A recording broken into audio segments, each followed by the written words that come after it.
to another episode of UnVeil. On this platform, I interview women of color on discovering the beauty that lives and lies within them. We also take a closer look through their eye and their interpretation of what they define as beautiful. Hi guys, okay, we're gonna jump right into it. This is Raisa Yisrael. She's a fashion designer for Land of Goshen, a brand that is conscious on reducing carbon footprint by growing their own fibers and producing their own silk. I asked all my guests growing up what were their beauty inspirations, and she's gonna give us her answer, and I'm gonna transition to Nikki Rich, and then we're gonna come back on and talk about both of their answers. So take a listen. Late 80s, 88. Early 90s coming up, you're like 6, 7 years old. And my aunts are playing like the Salt and Pepper and, Push It and all of that. So just really seeing like these women express themselves in a way that wasn't like the European look with the straight hair. And, my aunts and them were getting their hair cut, asymmetricals, crimps, wearing little curly bushes and things like that. So I think just looking at them and not paying attention to Eurocentric beauty standards, that kind of like shaped the person that I am today, just with like, wearing my natural hair and not being afraid to be who I am. Naturally, my beauty inspiration was my mother. My aunts, just all the women in my family. They were always so stylish and so fun, and they all had their own individual style, but they were all kind of like similar. So it was just, and like how close they were together. And they used to come over and like share clothes. And my aunt used to come in the house and go straight to my mom's closet and just like, hey, can I have this purse? What about these boots? Can I take this skirt? It was really them. And it was just really my mom. Looking back on photos of her, I was like, dang. My mom was fly. So as you can hear, listening to Nick's answer and Raisa, you can see the similarities in that their mothers and their aunts were their beauty inspirations. And I find this so empowering because a lot of times we want to look and seek outside sources, which there's nothing wrong with that at all. But to really have a really great foundation in the household allows us to know like, okay, this is the woman that I possibly can be growing up, or these are my inspirations, and really understanding that children are sponges and what we see around us and what surrounds us can, inevitably create this course for us in our life. Now, speaking on the rise to being impactful, here is Nikki Ball, CEO of Shush Lingerie. I honestly believe that timing is everything, and Nikki is on her course to being a successful CEO for her brand. She, as well as brands like Savage Fenty, understand the market and are out here debunking recognizable retailers' myth on the makeup of women that can wear these sexy garments. Here, we're going to listen in on Nikki's take and how she feels about this new era of sultry commerce. Sexy pieces, but Rihanna took it to a whole nother level by saying like it's not just this specific size that can do this, right? So my question is, how do you feel about the lingerie industry with the shift of option and sizing? I mean, it's crazy, like the explosion of like nudes, like in my head I'm like, Yes. We think like, no, definitely there is a company that was based out of London. I forgot their company's name, but she actually created, undergarment. Are you thinking of Nubian Skin? Yes. Thank you. Yes. Where she created this range of color. And then it's just from that point, now we see all of this and you're like, why didn't no one think about this? Like, how is this like going on? You know what I mean? So what do you think about what's, the shift? One is the plethora of shades is from Nubian Skin is like amazing. They've been doing this for a long, long time. Yes. But what I feel like is that with the pandemic, right, coming about, it has brought a realization for people to realize that to enjoy the simpler things in life. and to accept your body as it is, right? So with nude shade, it really helps women feel like it brings on this vibe of self-acceptance, because it is like pretty much your shade. Yes. You know what I mean? So you can see your body still underneath a garment, you know, as you will. So yes, I think it's amazing. And the whole inclusivity of Savage Fenty, like the empire that they've built it's amazing. It simply is just amazing. Yeah, I think it's great times to be in, because I just remember being that girl in the 90s and, you know, seeing Tyra and just like having her as a role model, but also knowing that when I went into the store, like I couldn't find those garments to fit me the way that they fit her. You know what I mean? Because even though I was tall and I was thin, I wasn't thin enough for those pieces. You know what I'm saying? Yeah. Or I couldn't get the matching set, like the cute little panty and bra set. I couldn't do that because I was heavier up top and very thin at the bottom. So to see this inclusivity is just like, it's something that I've been yearning for a long, long time. And it's amazing to be able to see that. Yes. Yeah. Great times it is. And in speaking about timing, Raisa, fashion designer for her brand Land of Goshen, her garments are encircled around the timetable of nature and the seasons. I remember listening to one of my favorite artists, Rothko, on how if you look closely into his paintings, you may be able to decipher the weather at which his pieces were created, based on how the paint bled or stretched onto the canvas. Let's listen in on how things work not only for her brand, but for the earth that we live in. So slowing down to me is very important because, and I'm in this interview, I'm going to talk a lot about the Torah. I'm going to reference scripture and things like that, because that's, you know, my lifestyle. So in the Torah, which is the Old Testament, in the book of Ecclesiastes, the Most High, the book is about timing for everything. There's a time for everything. There's a time to work. There's a time to rest.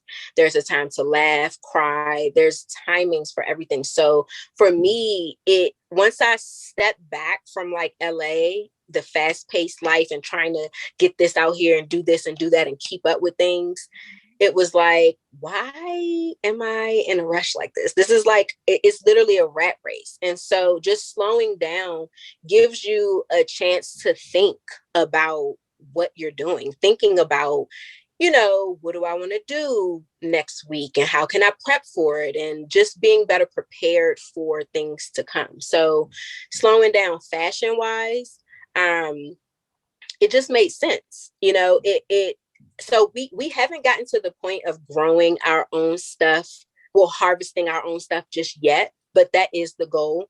And with that, if I'm going to grow all of my fibers and wait for the silkworm to do their job, we're all in unison. All the animals, insects, everything in nature is in unison. So I can't rush them. So if they're spinning the silk and eating the mulberry plants and trying to produce the silk and I'm waiting for the cotton to grow, how can I just go and be like, okay, let me pump out 15 million designs you know what I mean? Everything has to slow down and we have to work in unison. So for me, that's why we do the slow fashion thing, because you have to wait for harvest. You know what I mean? You have to wait for this, wait for that. And it just doesn't make sense. And on top of that, I feel like it makes people think about what they're buying.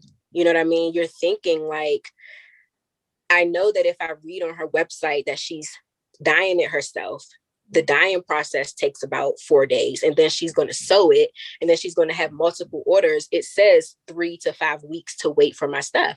That's going to make you think, do I really want to buy this? Do I really want to wait for this? Is this something that's really special to me? Do I really want to be a part of changing the way that we shop and shopping sustainably and healthy?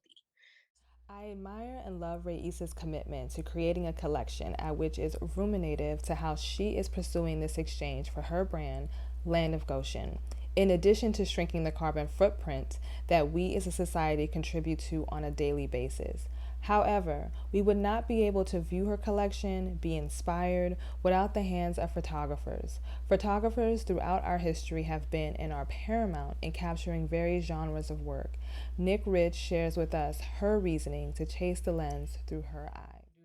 Natural, just innately, I've always wanted to photograph Black women because I just find us beautiful, and I see the lack of us in mainstream. So when I could finally understand how to light, how to take a photograph, how to, put all the mechanics together, I just started shooting Black women because I was like, I'm going to take over the beauty world. I'm going to show how great we are, So Black women has been my subject. Little did I know, I guess my entire life. Because I've been, with my mom, my sister, my aunts, like I've been engulfed. I've been obsessed. I'm just enamored with us, I found in my exploration and my preparation to interview Nikki Rich that I uncovered a finding to photography that I was slightly embarrassed about. And it was, who are the major Black women that encompass this medium of art?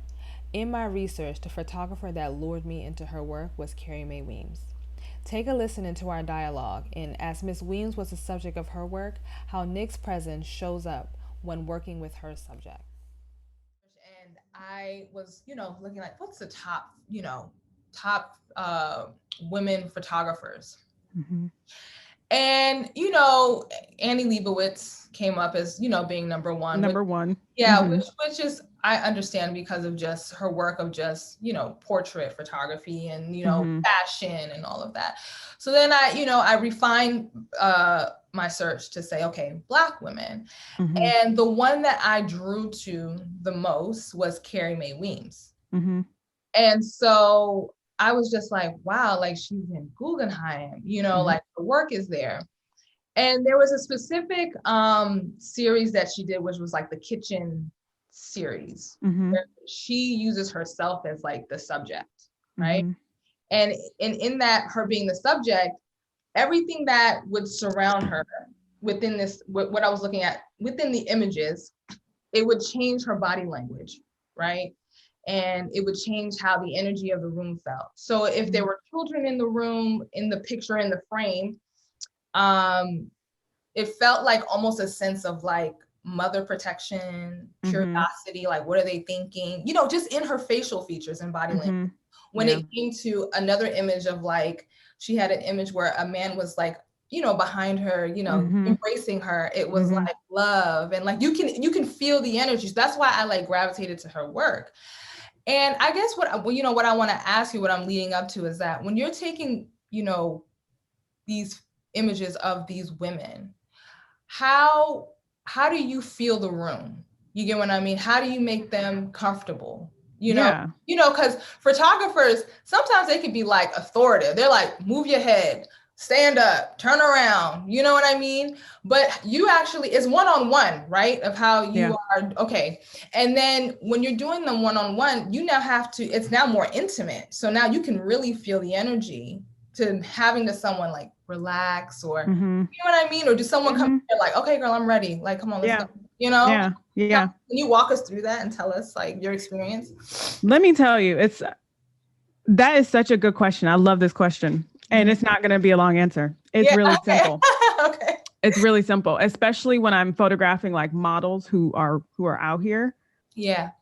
When they see a Black woman photographer, all that shit sheds off. They're just like, oh, they just be like, and we just talk. Yes. And we just naturally relate. And then that's it. And then sometimes we fall into conversations about, I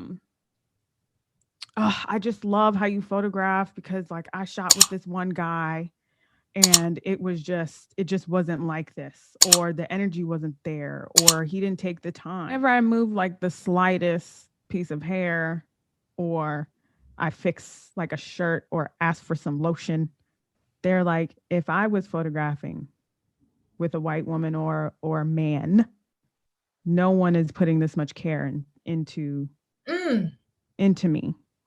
I don't know if they can't see it, maybe because I understand what it feels like. As we speak on the topic of comfortability, we transpose over to Nikki Ball and discover what is her mission for her brand and company, Shush Lingerie. My mission is to simply make women feel comfortable about their bodies. I want women to be able to tap into their femininity and their sexuality. I feel like for far too long, okay, I just put my heart right there. That I said it with my chest. Okay. Far too long, women have made decisions about their bodies because of a man or someone else. And I think that needs to change. I think we need to be more confident in ourselves. We're so powerful. There's so many dimensions to us, and that's what's so beautiful for us.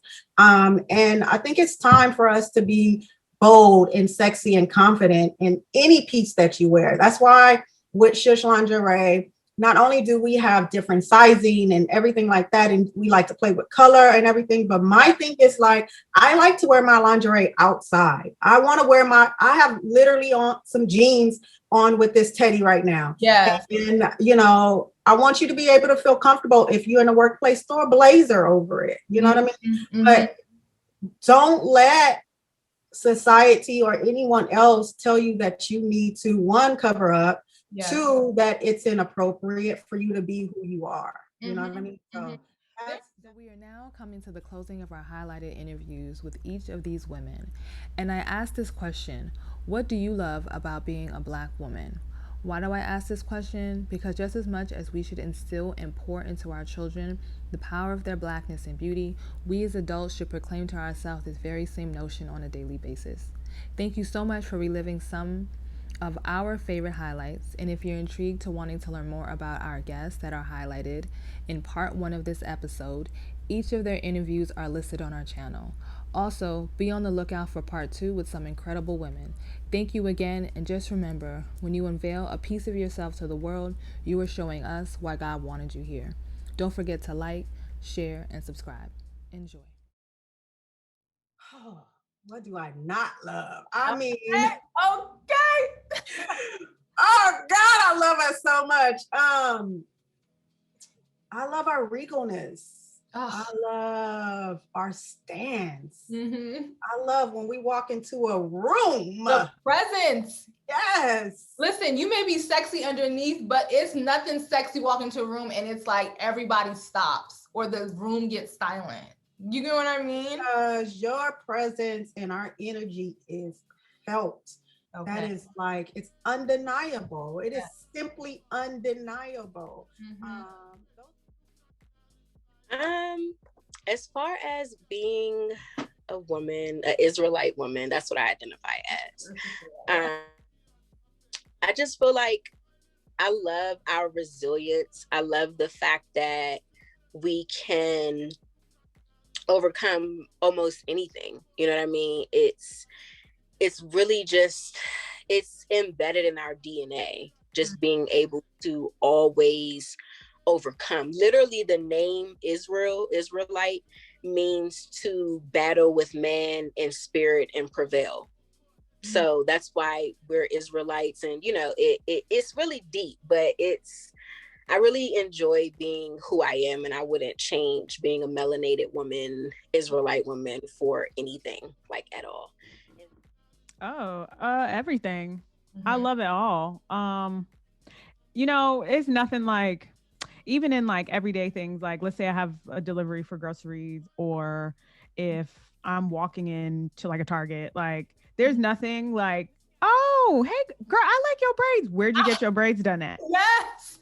I love that. Yes. And it's so nice just having that, like, it's like a sisterhood without actually having to like be my God. It's like just our beauty. It's like, it's just unmatched. And the confidence and what we can do and achieve, and then what we can do and achieve when we're together. Like it's endless possibilities, and I just so much power. So much power.